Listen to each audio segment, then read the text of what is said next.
بسم اللہ الرحمن الرحیم۔ محترم ناظرین، السلام علیکم۔ حضرت خدیجۃ الکبریٰ رضی اللہ تعالی عنہا سیرت و کردار، عزت و احترام اور مقام و مرتبہ کے لحاظ سے قریش کی بہترین خواتین میں شمار ہوتی تھیں۔ آپ بے حد مالدار، پاک باز اور خوبصورت تھیں۔ دور جاہلیت میں آپ کو طاہرہ کا لقب دیا گیا تھا اور سیدۃ القریش کہا جاتا تھا۔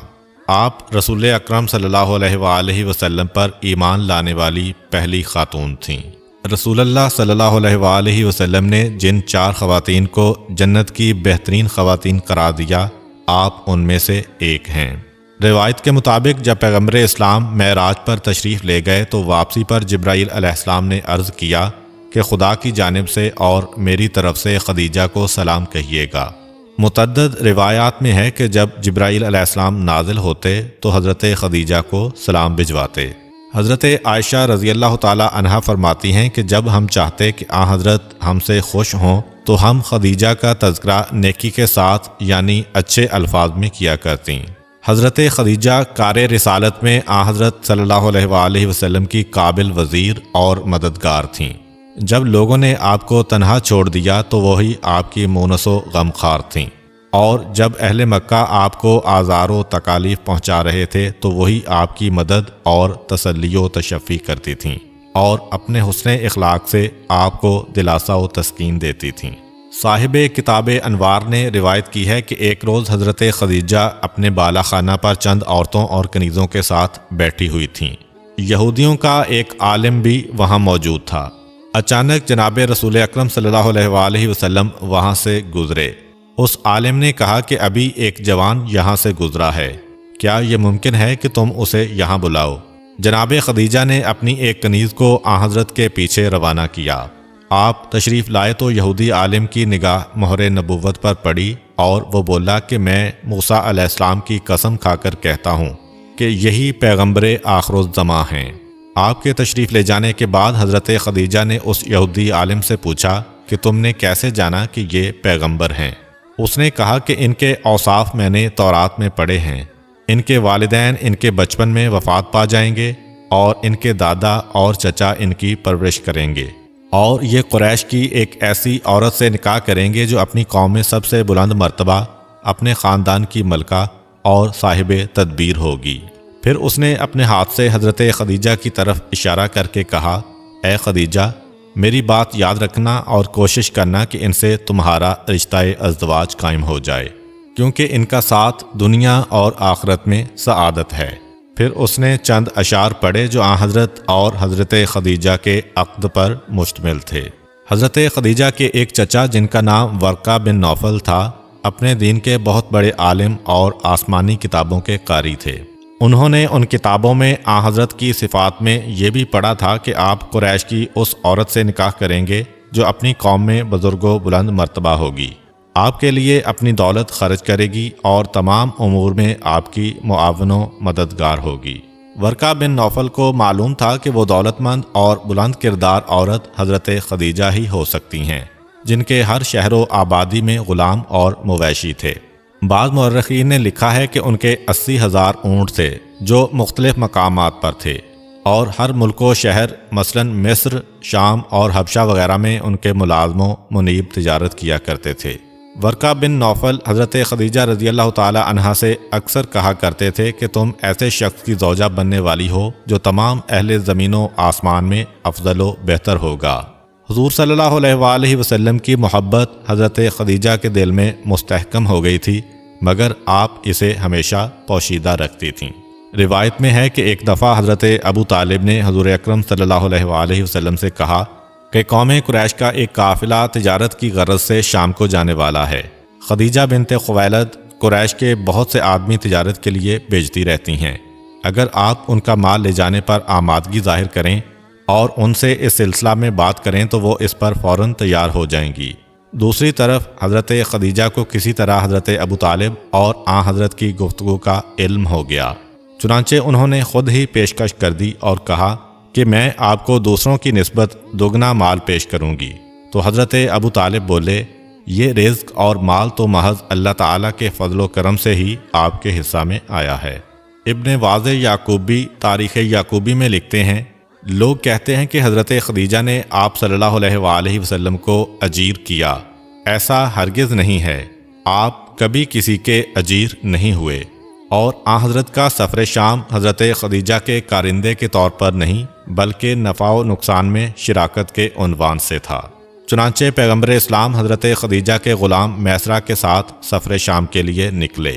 شام کی طرف یہ آپ کا دوسرا سفر تھا اور اس وقت آپ کی عمر 25 سال تھی۔ پہلا سفر آپ نے بچپن میں اپنے چچا حضرت ابو طالب کے ساتھ کیا تھا۔ روایت میں ہے کہ آپ کا قافلہ جب بصرہ پہنچا تو آپ نے ایک درخت کے نیچے قیام فرمایا۔ نستورہ نامی راہب نے یہ دیکھا تو کہا کہ اس درخت کے نیچے آج تک سوائے نبی کے اور کوئی نہیں ٹھہرا۔ پھر آپ کی مبارک آنکھوں کی زیارت کر کے میسرہ سے پوچھا کہ آپ کی آنکھوں میں جو باریک سرخ داریاں ہیں وہ وقتی ہیں یا ہمیشہ یوں ہی رہتی ہیں؟ اس نے کہا کہ ہمیشہ یوں ہی رہتی ہیں۔ نستورہ بولا کہ یہ آخر الزمان نبی اور خاتم الانبیاء ہیں۔ سرور انبیاء نے شام میں مال تجارت فروخت کیا۔ ایک شخص نے کسی معاملے میں عداوت کرتے ہوئے کہا کہ لات و عزیٰ کی قسم کھائیے۔ آپ نے فرمایا میں نے کبھی ان کی قسم کھائی ہے نہ کبھی ان کی طرف رجوع کیا ہے۔ اس نے میسرہ سے کہا کہ بخدا یہ نبی ہیں اور ہمارے علماء ان کی صفات و علامات کو اپنی کتب میں لکھا ہوا پاتے ہیں۔ میسرہ دیکھتا تھا کہ دوپہر کے وقت جب گرمی عروج پر ہوتی تو 2 فرشتے آپ پر سایہ فگن ہوتے۔ اس نے یہ سارے عجائب یاد رکھے اور واپسی پر حضرت خدیجہ سے بیان کیے۔ الغرض آن حضرت نے سامان تجارت فروخت کیا اور آپ کی برکت سے منافع پہلے کی نسبت 2 گنا ہوا۔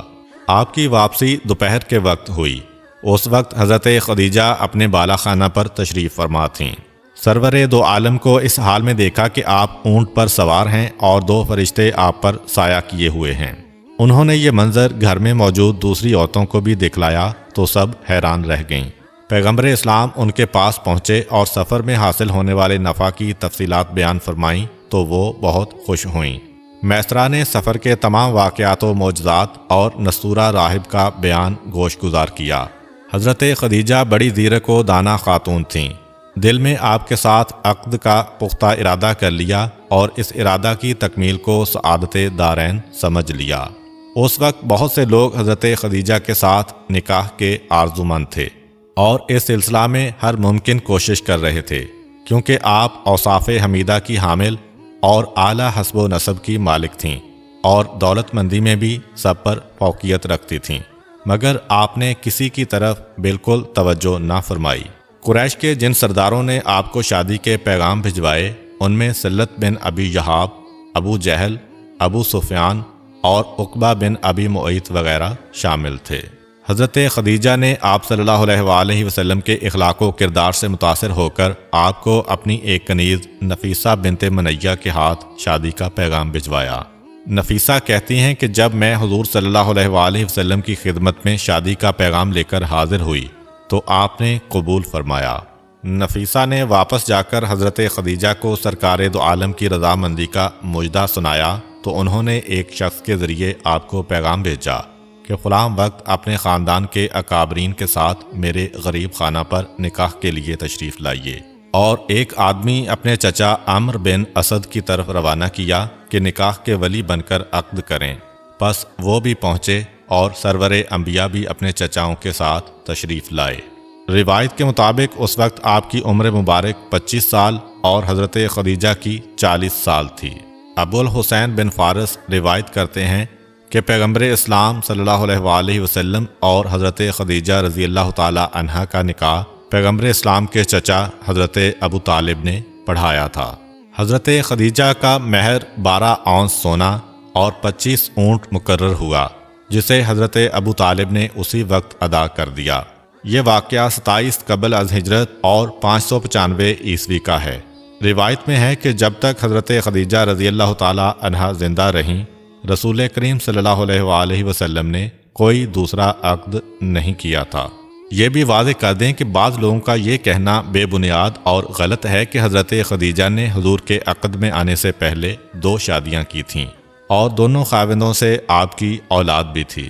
ابن شہر آشوب کہتے ہیں کہ احمد بلازدی، ابو قاسم کوفی، ابو جعفر اور مرتضیٰ نے اپنی اپنی کتاب میں نقل کیا ہے کہ رسول اللہ نے جب حضرت خدیجہ سے شادی کی تو وہ باکرہ یعنی کنواری تھیں۔ حضرت خدیجہ کے پہلے سے شادی شدہ اور صاحب اولاد ہونے کا شوشہ ممکن ہے انہی لوگوں کا چھوڑا ہوا ہو جن کے آباء و اجداد نے ہر ہیلہ کیا کہ کسی طرح عرب کی سب سے زیادہ خوبرو، زیرک و دانا اور مالدار خاتون کے ساتھ رشتہ ازدواج قائم کر سکیں، مگر وہ اپنے عزائم میں کامیاب نہ ہو سکے اور اپنی ناکامی کو اپنے لیے باعث رسوائی سمجھنے لگے۔ چنانچہ جب وہ در نایاب 40 سال آغوش صدف میں رہنے کے بعد تاج رسالت کی زینت بنا تو یہ لوگ اس کی تابندگی ماند کرنے کی کوشش ناکام میں آپ کے شادی شدہ اور صاحب اولاد ہونے کا پروپیگنڈا کرنے لگے، اور اس کی دلیل ان لوگوں کے نزدیک آپ کی 40 سالہ عمر ہی تو ہے۔ چنانچہ ان کے حساب سے آپ کی پہلی شادی نوجوانی میں ہوئی مگر آپ بیوہ ہو گئیں، پھر دوسری شادی ہوئی، پھر بیوہ ہو گئیں، حتیٰ کہ 40 سال کی عمر میں پہنچ گئیں تب آپ نے حضور کے ساتھ عقد کیا۔ اور عرب میں چونکہ کم عمری میں ہی لڑکیوں کی شادی کر دی جاتی تھی، اس لیے یہ کیسے ممکن ہے کہ قریش کی سب سے زیادہ حسین و دانا اور مالدار عورت 40 سال تک غیر شادی شدہ رہے؟ اگر ہم اس دلیل پر غور کریں تو یہ دلیل انہی لوگوں کے خلاف جاتی نظر آتی ہے جو اسے اپنے موقف کے حق میں استعمال کرتے ہیں، یعنی حضرت خدیجہ جیسی حسین و جمیل، اوصاف حمیدہ کی حامل، اعلیٰ حسب و نسب کی مالک اور فہم و ادراک سے مالا مال ایک دولت مند خاتون کا کئی لوگوں کے رشتوں کو ٹھکراتے ہوئے 40 سال تک غیر شادی شدہ رہنا ہی یہ ثابت کرتا ہے کہ ان جیسی عظیم المرتبت خاتون کو اپنے سے بڑھ کر کوئی عظیم ترین شخصیت نظر آتی تو وہ شادی پر آمادہ ہوتیں۔ پس 40 سال تک کوئی ایسی ہستی ملی نہ ہی شادی کی۔ امید کرتا ہوں کہ آپ کو آج کی ویڈیو اچھی لگی ہوگی۔ اگر آپ کو ہماری ویڈیو اچھی لگی ہے تو ویڈیو کو لائک کریں اور مزید اس طرح کی ویڈیوز دیکھنے کے لیے ہمارا چینل سبسکرائب کر لیں۔